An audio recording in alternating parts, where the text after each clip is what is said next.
Hari ini kita akan membahas topik yang sangat penting, yaitu etika berinteraksi di media sosial. Di zaman yang serba digital seperti sekarang ini, hampir semua orang itu punya media sosial. Setiap hari kita terhubung dengan teman kita, keluarga, bahkan dengan seseorang yang tidak kita kenal sekalipun melalui media sosial. Jumlah pengguna media sosial di Indonesia itu mencapai 160 juta orang. Ini setara dengan 60,4% dari total populasi. Indonesia berada di peringkat ketiga di Asia Tenggara setelah China dan India, dan menjadi yang paling banyak di Southeast Asia. Meskipun kita berinteraksi di dunia maya, tetapi ada beberapa etika yang perlu kita perhatikan. Selengkapnya akan saya bahas.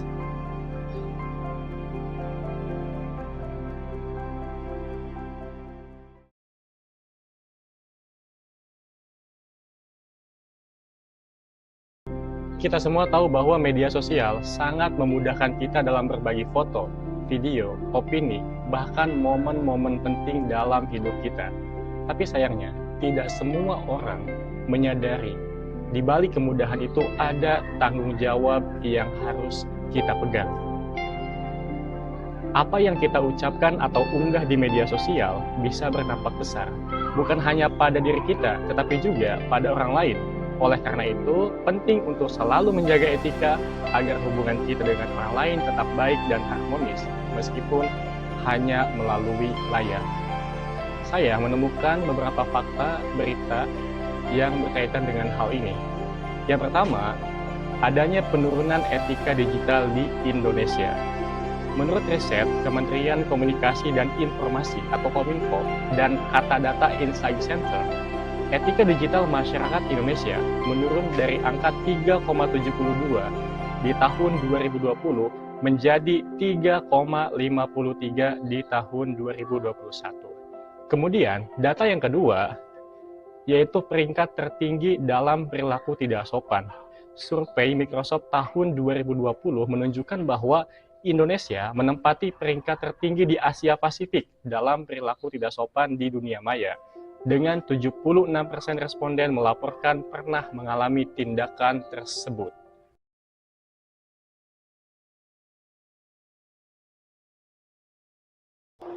Sekarang, mari kita lanjut ke poin yang pertama, yaitu hati-hati dalam membagikan informasi pribadi di media sosial.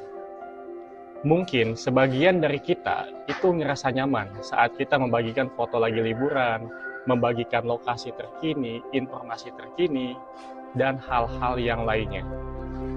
Namun, kita harus ingat bahwa tidak semua hal harus dibagikan kepada publik. Kita harus berpikir dua kali sebelum mengunggah informasi yang bisa merugikan diri sendiri atau orang lain. Sebagai contoh, bayangkan jika kita mengunggah foto teman tanpa izin mereka, bisa saja mereka merasa tidak nyaman, atau kita tanpa sadar membagikan detail pribadi seperti alamat rumah atau nomor telepon yang bisa disalahgunakan oleh orang yang tidak bertanggung jawab. Jadi, pastikan sebelum kita membagikan foto teman kita harus izin terlebih dahulu dan hindari membagikan informasi pribadi di media sosial. Saya menemukan beberapa kasus yang berkaitan dengan hal ini. Yang pertama yaitu kasus doxing di Twitter. Ceritanya, seorang pengguna Twitter mempublikasikan informasi pribadi orang lain, seperti rumah dan nomor telepon, karena perbedaan pendapat di media sosial. Tindakan ini dikenal sebagai doxing dan dapat mengancam keamanan dan privasi individu yang menjadi korban. Kemudian, kasus yang kedua yaitu pencurian identitas di media sosial. Ceritanya, seorang pengguna media sosial di Amerika Serikat mengalami pencurian identitas setelah informasi pribadinya diambil dari akun media sosialnya dan digunakan untuk membuka akun kartu kredit serta melakukan berbagai transaksi tanpa izin.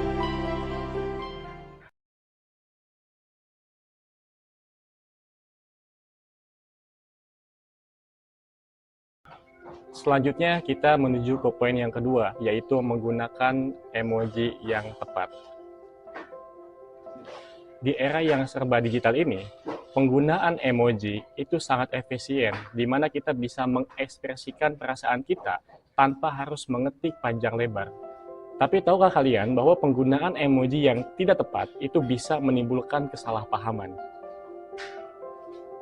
Misalnya, menggunakan emoji tertawa ketika sedang membahas topik serius bisa membuat orang lain merasa tidak dihargai. Emoji bisa menjadi alat komunikasi yang sangat efektif jika digunakan dengan bijak. Contohnya, ketika kita ingin menambahkan sedikit keceriaan atau menunjukkan bahwa kita bercanda, emoji bisa membantu. Namun, hindari penggunaan emoji yang berlebihan, terutama di percakapan yang bersifat formal atau profesional, karena hal ini bisa terlihat kurang serius atau tidak sopan.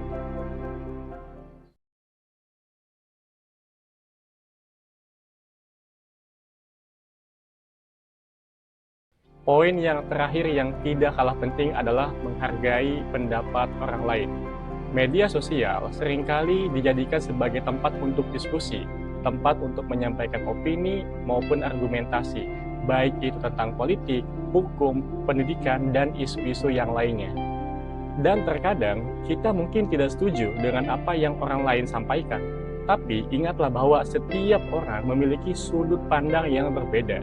Jika kita nggak setuju, itu bukan alasan kita untuk menyebarkan komentar negatif atau menyerang pribadi mereka.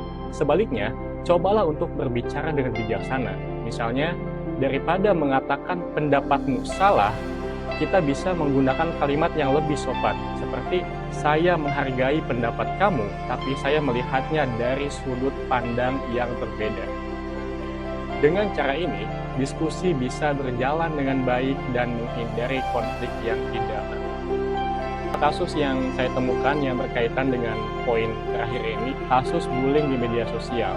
Seorang siswi SMP di Pontianak, inisialnya A, menjadi korban bullying di media sosial oleh beberapa siswi SMA lainnya. Perkelahian ini berawal dari ejek-ejekan di media sosial dan berlanjut hingga bertemu langsung di tepi sungai Kapuas, yang akhirnya berujung pada perkelahian fisik.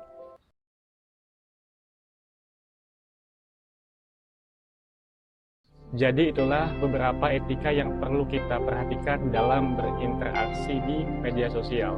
Ingat, yang pertama adalah hati-hati dalam membagikan informasi pribadi, karena apa yang kita unggah bisa berdampak panjang. Yang kedua, gunakan emoji yang baik.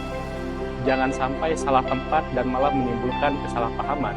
Dan yang ketiga, selalu hargai pendapat orang lain meskipun kita berbeda pandangan. Dengan menjaga etika di media sosial, kita bisa menciptakan lingkungan yang positif dan saling mendukung.